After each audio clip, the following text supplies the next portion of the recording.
Et moi, je suis libre, de toute façon, je peux la faire ou pas la faire. De toute façon, c'est comme ça, je suis libre, pas de femme, pas d'enfant, je suis à mon compte, pas d'abonnement téléphonique. Si, un abonnement téléphonique. Engagement et liberté.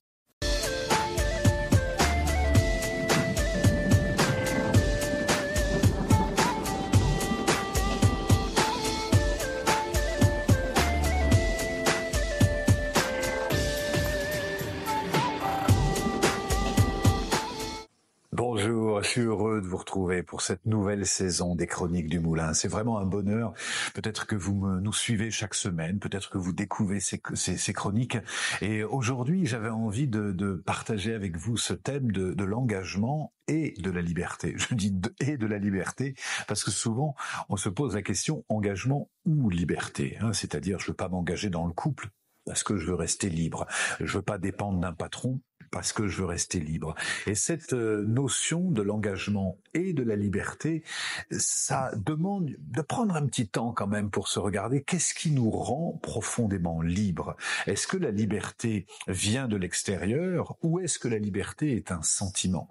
Et pour moi, il n'y a aucun doute sur le fait qu'on peut se sentir libre dans une situation où on est extérieurement enfermé et on peut se sentir complètement enfermé en démocratie. La liberté, c'est un sentiment. C'est comme le sentiment de respect, c'est comme le sentiment d'autonomie, c'est comme le sentiment de sécurité. On peut dormir dans une maison blindée avec 4 gardes du corps et se sentir insécurisé, et on peut prendre la tente et puis dormir sur la plage et se sentir totalement sécurisé. La sécurité, c'est un sentiment intérieur, comme l'est la liberté.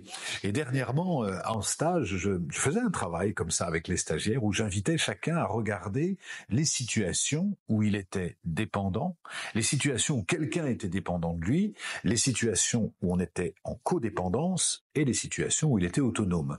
Et donc, on regardait dans chaque situation, c'est quelque chose que vous pouvez faire d'ailleurs. Vous pouvez regarder, vous aussi, dans votre quotidien, à quel endroit. Par exemple, si jamais j'ai des enfants de bas âge, j'ai des enfants qui sont dépendants de moi.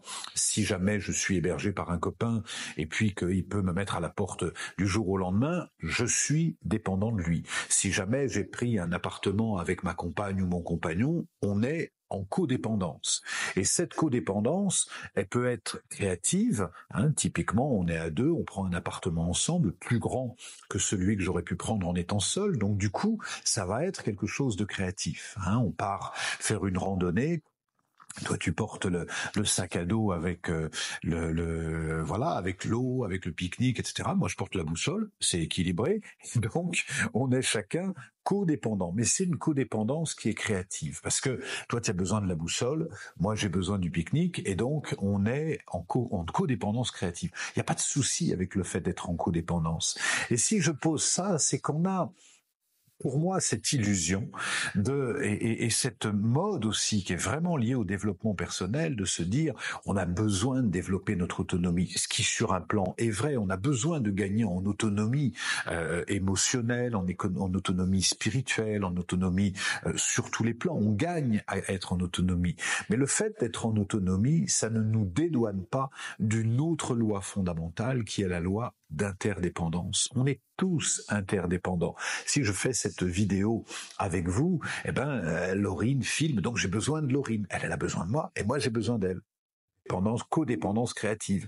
Et puis, si vous regardez les chroniques, vous regardez, et puis moi je produis, donc on est dans une forme de codépendance créative. C'est bon la codépendance créative, il n'y a pas de souci avec ça.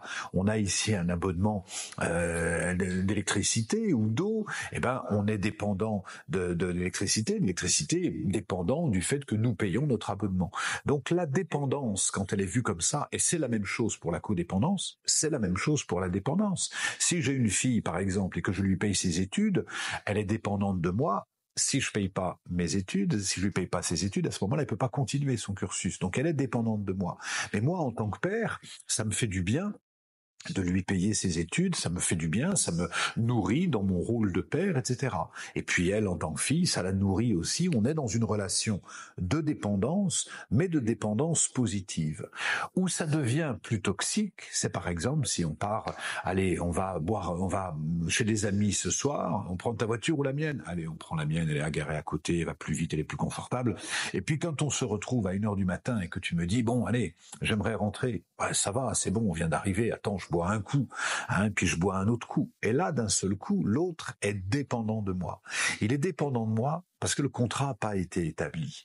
Et vérifier si les contrats de dépendance, de codépendance ou d'autonomie avec chacun sont clairs, c'est pour moi la base de la véritable autonomie. C'est-à-dire qu'on est en autonomie parce qu'on l'a choisi.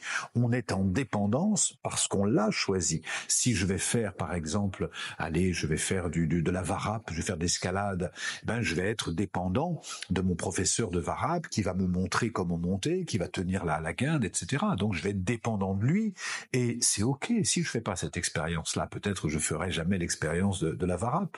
Donc il y a beaucoup de situations quotidiennes pour lesquelles être dépendant de l'autre, il y a aucun souci avec ça. Et le fait que l'autre soit dépendant de nous, il y a aucun souci avec ça. Arrêtez de toujours se dire ah mon Dieu, ça y est, je suis en dépendance. Ouais, nous sommes, et c'est les relations humaines qui sont comme ça, dans un lien d'interdépendance permanente. En revanche, de prendre ce soin, et c'est quelque chose que vous pouvez faire de temps en temps dans l'année. De la même façon, vous savez qu'on regarde les contrats d'assurance et on se dit alors attends, en fait je paye 3 fois ce service-là et ça c'est pas assuré. Donc je vais naturellement vérifier mes contrats d'assurance. Je peux aussi vérifier mes contrats de dépendance et vérifier si je suis dépendant de l'autre. Et c'est ok. Si l'autre est dépendant de moi, et c'est ok. Et si, la plus grosse des dépendances était la dépendance à l'autonomie. Tellement peur d'être dépendant de quelqu'un, je suis sûr que dans les commentaires, on va voir, ça me parle, justement, cette vidéo n'arrive pas par hasard. Peut-être effectivement qu'elle n'arrive pas par hasard, vous savez, dans le jeu des vidéos, ça arrive comme ça, mais c'est en tout cas une invitation que je vous propose de partager. Est-ce qu'il y a cette dépendance à l'autonomie qui nous empêche quoi? Qui nous empêche l'engagement? Et je crois que pour qu'une relation amoureuse se dessine et se construise, on a besoin à un moment donné de s'engager, de se dire voilà, on va construire ça ensemble, le temps que ça prendra, mais on va s'engager ensemble, professionnellement, même si on est à son compte. Moi, je suis à mon compte, j'ai créé mon entreprise parce que j'ai ce goût de l'autonomie, mais pour autant, j'ai tout un tas de relations qui sont des relations de dépendance avec mes collaborateurs, mon équipe, avec mon public, mais c'est des dépendances créative. Voilà, je vous invite simplement, c'était le thème de cette vidéo aujourd'hui, de regarder l'état. C'est bien de temps en temps de faire ça. C'est ça aussi l'autonomie, de regarder l'état en se disant, tiens, je suis dépendant, je suis codépendant, l'autre est-il dépendant de moi ou codépendant? Et est-ce que c'est ok?